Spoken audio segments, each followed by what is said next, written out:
Efa ela ihany mantsy isika zay no nandre fa voasambotra i Dawily izay nan'olan-jaza ka maro ny andrandra an'izay fivoahany didim-pitsarana any Dawily izay. Fantatra tamin'ity herinandro ity fa nivoaka izay didim-pitsarana any Dawily izay. Ka ny pitsopitsony mahakasika an'izay ny fakafakena amintsika ato anatin'ity vidéo ity ka manasa antsika rehetra anaraka an'ity vidéo ity hatramin'ny farany. Azadino ny milike ny vidéontsika ary tsara voatrany ny miabone amin'ny chaîne antsika mba ahafahanareo manaraka tsy tapaka ny vidéo izay alefanay isan'andro ao anatin'ity chaîne ity. Tsy ampiandrela mo isika fa avy hatrany tonga de vavany ndao ary.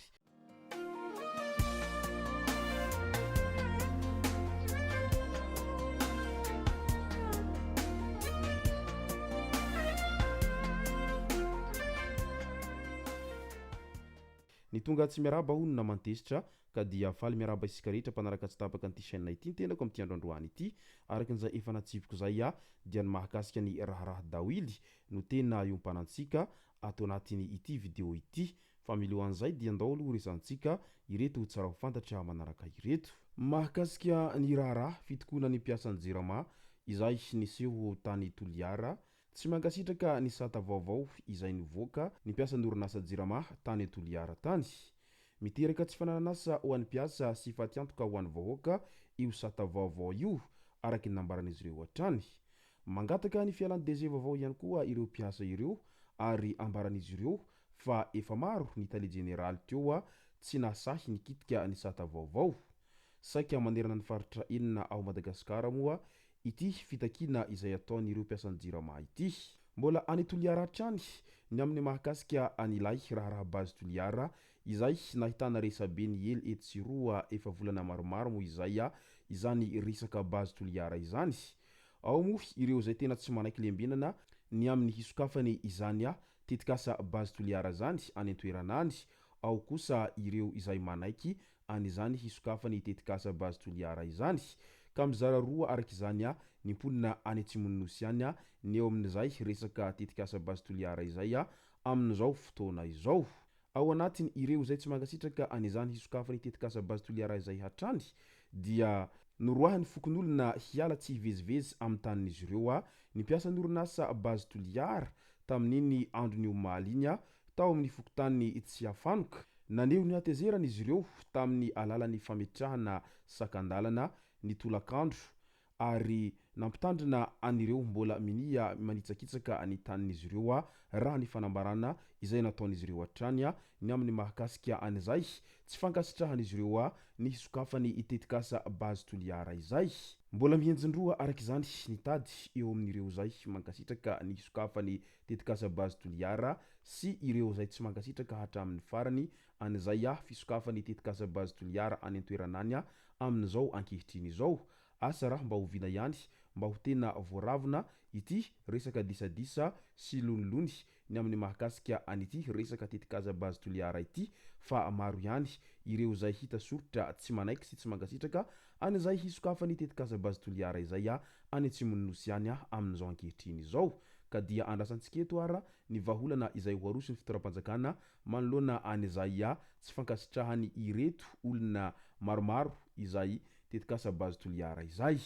Eo amin'ny resaka tsy fandriampahalemana indray dahalo nokarona efa ela ity amin'ny sary ity fa ny alarobia lasa teo voatratrany fokon'olona sy ny zandary teo anivon'ny tobim-paritry ny Mandritsara. Maro ny helika bevava izay vitany ity olon-dratsy ity tany amin'ny faritra Marovoay kominina Manaratsandry iny. Izy io efa nahavita namony zandary izay mpianatra raha iray niasa tamin'ny CSAO Mahajanga ny taona 2024. Anisan'ny mpanao fakanankeriny arahana fanolanana ary mpangalatromby ihany koa ity lehilahy ity. Nandritra ny fisavanana ny entany dia karazana moara marobe no hita teny aminy. Nankasitrahan'ny fokon'olona ny fahatratrarana ity dahalobe ity. Mitohy arak'izany ny famotorana azy any amin'ny zandary amin'izao fahatratrarana azy izao. Izao zany ilay hoe ela nitonantonanana ka tojo masonangatra ela nanaovana asan-jiolahy ka izao voatratra amin'izay.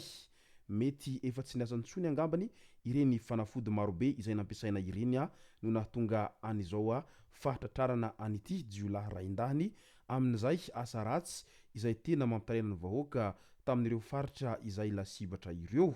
Midika izany fa tena manao aintso zavatra ny mpitandro ny filaminana mba hamongotra hatramin'ny fakany ireo tambotritrany-jolahy izay mialokaloka ao anatin'izay fanaovany ratsy sy mampihorohoro ny vahoaka eto sy roa izay amin'izao ankehitriny izao, ary tsy andefitra ny mpitandro ny filaminana nizaniza ireo manao ratsy ka tratra dia tsy maintsy hosaziana farakin'izay hentsitra fa satria tena mijaly ny vahoaka anaovan'izy ireo an'izay asa ratsin'izy ireo izay.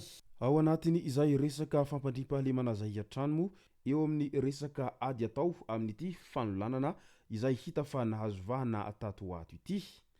Efa ela isika no nandre fa misy fanolanana eto sy roa, ary efa ela ihany koa no nahenontsika aniny raharaha dawily izay fantatra fa nanolana zazavavy kely izay mbola 9 taona monja. Niteraka resabe ihany ny fanambarana izay nataony Andriamatoa Filoha Andry Rajoelina efa volana vitsivitsy lasa izay ny amin'ny mahakasika ny sazy izay tokony ho azon'ireo izay minia manolan-jaza, ary tsy maintsy hovosirina ho izy tamin'izay fotoana izay ireo rehetra izay minia manolan-jaza izay, ary lany moa izay hevitra izay naroson'izay ny amin'ny fampiarana an'izay famosirana izay.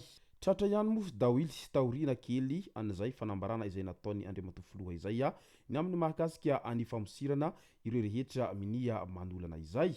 Araky ny didim-pitsarana izay nivoaka tamin'iny omaly iny tao amin'ny efitra fahadimy tao amin'ny fitsarana anosy dia voasirana i Andriambinitsoa Johnny William na dawily, ary helohina hanao asan-terovozona mandra-pahafaty. Izy ilay nanolana tamin'ny fomba fianabibina an'ilay zazavavy kely 9 taona monja tany Imeritsiatosika ny harivany 3 Martsa 2024 iny. Migadra mandra-pahafaty arak'izany dawily dia mbola miampy an'izay famosirana izay ihany koa. Izy arak'izany ny malagasy voalohany handalo famosirana noho izay fanolanana izay taoriany ny fanambarana izay nataony Andriamatoa Filoha ny amin'ny mahakasika ny sazy izay tokony ho azon'ireo rehetra minia manao fanolanana izay. Hanatra ho an'ireo rehetra izay mbola mieritreritra ny handolana izao nahazo any dawily izao. Noho ny tsy fahavezan-tena amin'ny filana dia lasa nanaonao foana ka izao ny diran-doza izao. Izay no masaka azona roso tao anatin'ity video ity. Tomboko lasy tomboko vavy, misaotra rehetra nanaraka an'ity video ity hatramin'ny farany. Azadino ny milaiky ny video antsika ary tsarovatra hatrany miabone amin'ny chaîne antsika mba ahafahanareo manaraka tsy tapaka ny video zay lefa nahita isan'andro. Tomboko lasy tomboko vavy, mankasitraka dia marary soa.